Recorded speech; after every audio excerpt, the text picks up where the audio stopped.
So, looks like it's time for my second Dafawfulizer10 progress report. You should know the challenge by now. Limit myself to 10 game purchases for the year, or until I clear out my backlog, whichever comes first. Let's start off by looking at an updated version of my purchase list. As you can see, I bought quite a few more games than last time, and there's a good reason for that. From January to March, I figured I was in this for the long haul, and acted as if I had to spread out my purchases over the course of a year. When making the last report, though, I realized I would probably clear out my backlog a lot sooner than anticipated, so I was more willing to buy new games. Just in case you lost track, I bought Good Job, Battle for Bikini Bottom Rehydrated, Shantae and the 7 Sirens, Slime Son, and pre-ordered Paper Mario the Origami King. Were these purchases worth it?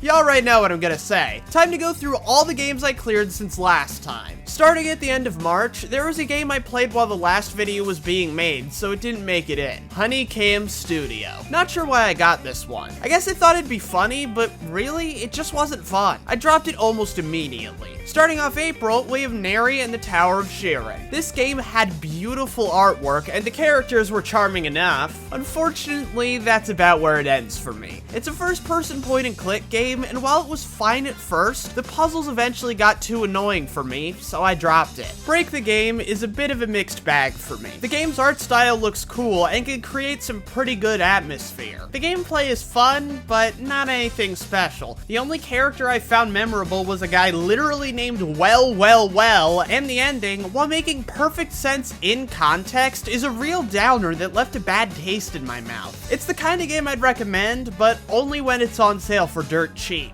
And that's saying something considering it's only $10 to begin with. Next is Steins Gate, but not really. You see, I knew there was an anime version of Steins Gate that's rated quite highly, so I looked up which was better, and in my research, I found the ideal way to play Steins Gate is actually the remake, Steins Gate Elite. So I figured I would just put this one on the back burner and buy Steins Gate Elite when I'm done with this challenge. However, since it wouldn't be any fun to get a freebie, I swapped it with a different game that I'll get into later. The Red Strings Club is another dystopian cyberpunk visual novel, much like VA11 Hall A and 2064 Read-Only Memories, and it's easily my least favorite of the bunch. It's not bad, but it does have some issues that seriously hold it back. For starters, it lacks a human connection. VA11 Hall A and 2064 dealt with sci-fi concepts, but also had really memorable characters to engage you even further. Red Strings Club deals with even more interesting concepts. Seriously, the game had me sitting there for minutes at a time, thinking through decisions I knew damn well weren't going to affect the rest of the story. However, it doesn't have that same human connection. The only two characters I found memorable were Donovan and Brandeis, and even then, they were only kinda memorable. My other issue is the gameplay. The game has 3 different gameplay mechanics that help move the story forward. However, since the game's so short, none of them get really fleshed out. I feel like if they just focused on Donovan at his bar, the game would have been more fun and felt more focused. Overall, a good game, but not nearly as good as VA11 Hall A, 2064, or another game coming later in this video. Bully Scholarship Edition. I really wanted to like this one. The gameplay was enjoyable, exploring the campus was fun, and I liked the game's sense of humor. The problem is that I was playing the PC port. To quote one of my fans, this version crashes more than a drunk SpongeBob in bumper cars. I tried to power through the crashes at first, but given how unpredictable they are, coupled with the game's lack of autosave, it just became too much for me. I did watch all the game's cutscenes on YouTube afterward and enjoyed them, for whatever that's worth. Shame I couldn't have seen them while I was,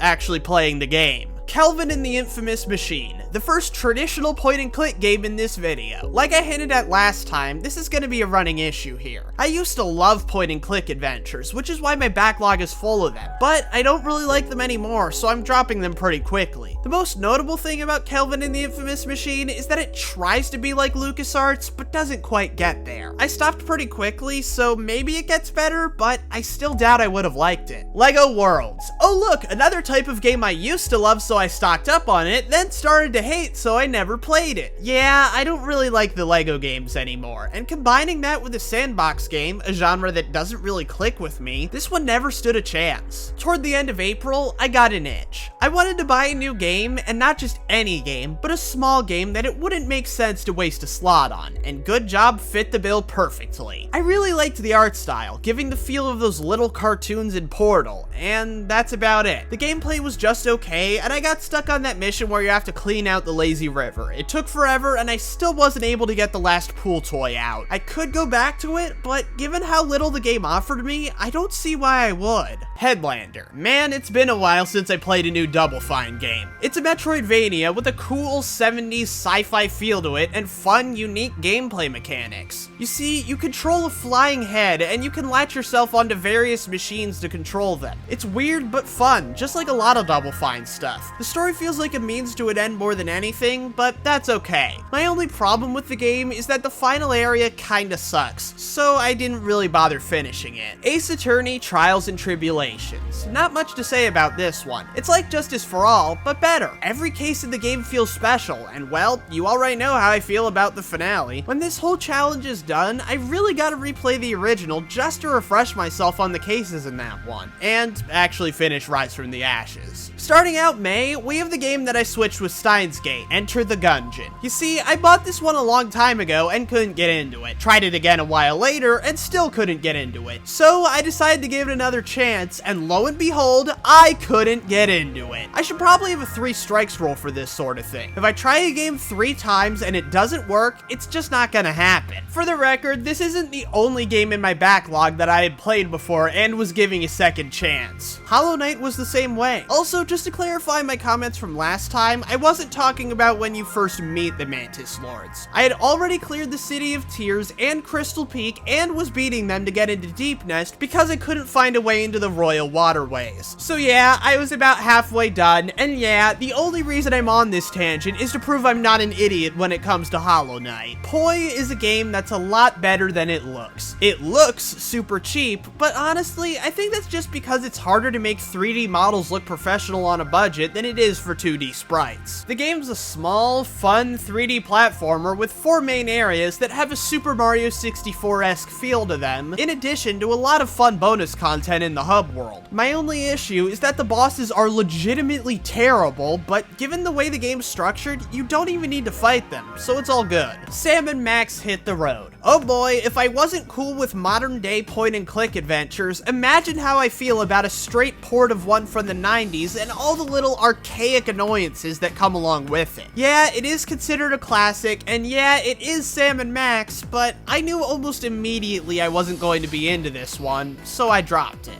9 hours, 9 persons, 9 doors is a game I have complicated feelings about. Instead of wasting time here, I think it's best to go into more detail in a separate video, after I've played the other 2 games. And from that, you have everything you need to know. I had mixed feelings on the game, but overall, I liked it. Streets of Rogue, a top-down GTA-style roguelike. It's weird, I seek out roguelikes assuming I'll like them because I loved Isaac, but the only one I really got into was Dicey Dungeons. So yeah, not only does that apply here, but it also applies to the next game as well. Away, Journey to the Unexpected. Away has you recruiting a bunch of different characters to fight alongside you, giving it a bit of an Undertale-esque feel. The visual style is also pretty cool, having bright, vibrant 3D environments combined with cartoony 2D characters. Aside from that though, I wasn't that into it. You know how last time I mentioned that I left Wandersong unfinished and felt kinda bad about it? Well, I finished it, but that's not the point. The point is, it happened again with Beat Cop. Beat Cop is pretty fun. You play as a traffic cop patrolling around a city block in the style of an 80s cop show, kinda like This Is the Police. The block feels really alive, and there are a ton of things to do in every in-game day. The game has a fun sense of humor and is all around a good time. The only reason I stopped is because I kept resetting days because of perceived mistakes I made, and I figured I'd never finish at that rate. I mean, I guess it's a good sign if I'm that concerned about the consequences of my choices. I'll probably go back to this one. It really deserves it. One shot. Barely played it, couldn't get past the second room. Fallout New Vegas. I honestly don't know what I was expecting with this. It's an FPS with complicated RPG elements. Why did I think I'd like this? At least it convinced me not to waste money on the Outer Worlds. Not saying it's a bad game, I just probably wouldn't like it. Callie's Caves 3, a bare-bones 2D platformer that feels like it's designed to give you carpal tunnel. You know, I've had a rocky history with the Zelda series. On paper, they should be the kind of games I love, but for whatever reason, I've never finished one. But having the Link's Awakening remake in my backlog lit a fire under me. This time, I'm going to do it. I'm going to finish a Zelda game.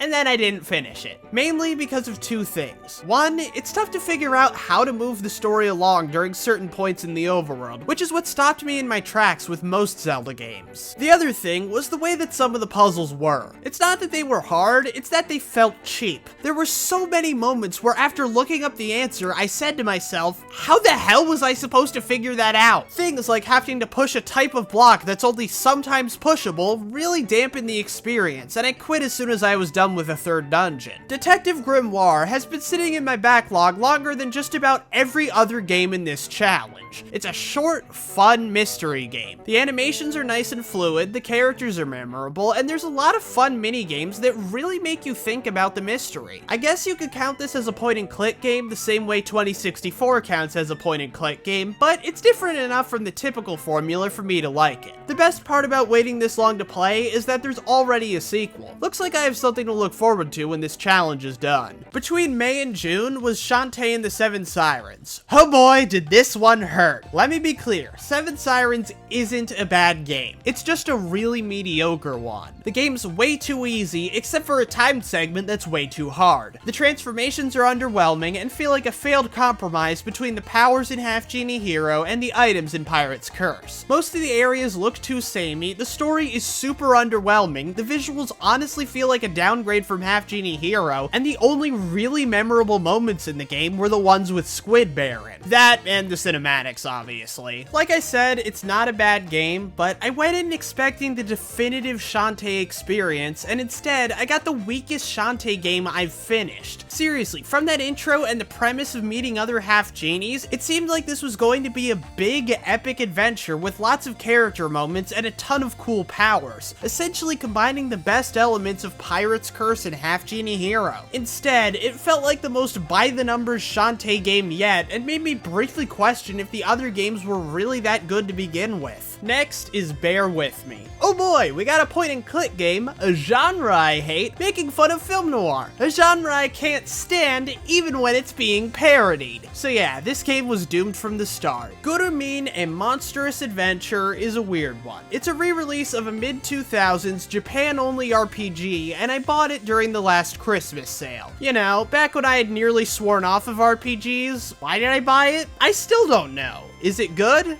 It's okay. It's a pretty cute game. The models look nice, and the gameplay is decently fun. On the flip side, the environments are dull, and the game as a whole just wasn't enough to keep me playing to the end. I definitely wouldn't call it bad though. That's for sure. Neocab is a fun one. It's also the game I was hinting at in the Red Strings Club segment. This one definitely has the most in common with VA11 Hall A, only instead of a bartender, you're an Uber driver in a world that's switching to driverless cars. The game has a great atmosphere. The city of Los Ojos has a really cool feel to it, and having to manage your money and car battery really adds to the experience. The passengers you meet are fun, and much like VA11 Hall A, they tell you a lot about themselves and the world you're in, and it's really interesting. There's an added challenge too, because you have to choose your dialogue options carefully to keep them happy and ensure a good review. It's tough to say which I like more, this or VA11 Hall A. I'd probably go with VA11 Hall A because it's longer and the characters are more memorable. Although the ones in this game aren't bad either, and this game is more replay value because you can choose your riders and play a more active role in the story, so there's a lot going for this one too. A Short Hike is just that. It's a short, simple, pleasant game. The artwork is pretty, and there are plenty of side quests you can do, or not do at your leisure. Disco Elysium. This one was big at the Game Awards last year, so I decided to check it out, and I'm seriously torn on it. On one hand, I really like the moment-to-moment gameplay. It's funny, easy to understand, and a lot of fun. On the other hand, completing the objectives kinda stressed me out. Maybe I'm just an idiot, but I had no clue what I had to do for a lot of these quests. There are so many things you can do, it's hard to figure out what you're supposed to do. And I eventually decided it wasn't worth the hassle. Lily's Day Off seems like cheap garbage at first. It's a visual novel with 1 hour of content, one character, royalty-free music, and stock images as the background art. However, this game is still very very much worth your time. It has a gimmick that I don't want to spoil here. All I'm going to say is that it's a unique idea, and the way it's incorporated, coupled with the game's writing, makes the whole experience absolutely hilarious. Lobotomy Corporation. This is another one of those games I was giving second chances to, and you know what? It didn't deserve it. I backed out of this thing almost immediately. The mechanics are so freaking complicated, I'm not sure how anyone put up with it. Which is a shame, because the idea of a cartoony SCP roguelike is a pretty fun one. Layton's Mystery Journey. When I first saw this on the eShop, I thought to myself,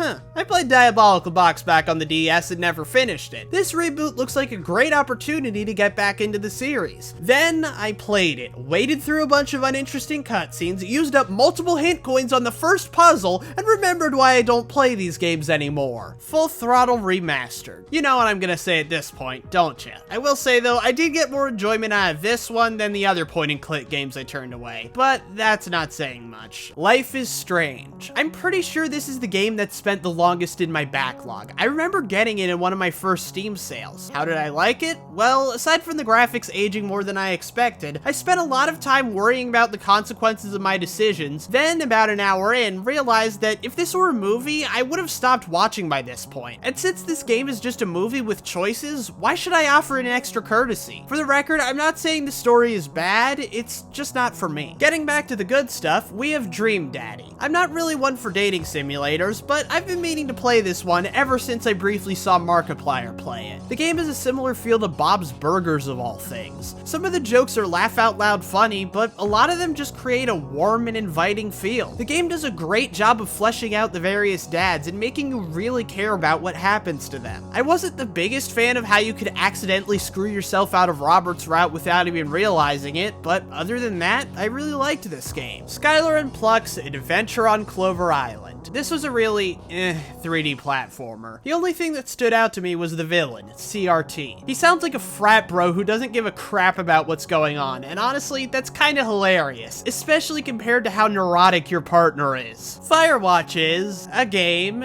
The opening scene reminded me of Up, and the rest of the game is trying not to get lost in a national park. The interactions with your boss were kinda nice, but not enough to keep me interested. Just from my short time playing it, I could tell that Stardew Valley is an amazing game. I could just as easily tell that it wasn't for me. Life simulation games never really are. I'm not even playing Animal Crossing anymore. Why did I buy it then? Well, I heard it was good at a time when the Switch had a limited number of eShop games, so I decided to roll the dice in spite of my better judgment. I actually tried this a while ago. This was another one of my second chances. Finally, we have SpongeBob Battle for Bikini Bottom Rehydrated. When this first came out, people were joking about it being the anti-Last of Us 2 due to the disparity between critic and user scores. And while I really wanted to join in on the fun, I just couldn't. For starters, I was unfortunate enough to get the Switch version, which from my understanding is the worst of the bunch. It's nice to be able to play Battle for Bikini Bottom on a modern console, but that's about it. This isn't that good of a remake, and playing it reminds me that Battle for Bikini Bottom, while still good, is a deeply flawed game and not the masterpiece people remember it as. Honestly, much like 999, this one warrants its own review, and unlike 999, it'll be coming a lot sooner. Probably. I don't know what my schedule looks like yet, if I'm being honest. So this is the part of the video where I would talk about how well I'm doing with the challenge, and if I have a chance of clearing out my backlog. But you already know the answer to that. You saw the numbers in the upper left corner. I will say I am surprised by just how many games I managed to blast through, especially in June. Maybe it's because the only particularly long games I played in that 3-month period were 9 Hours, 9 Persons, 9 Doors, and Trials and Tribulations.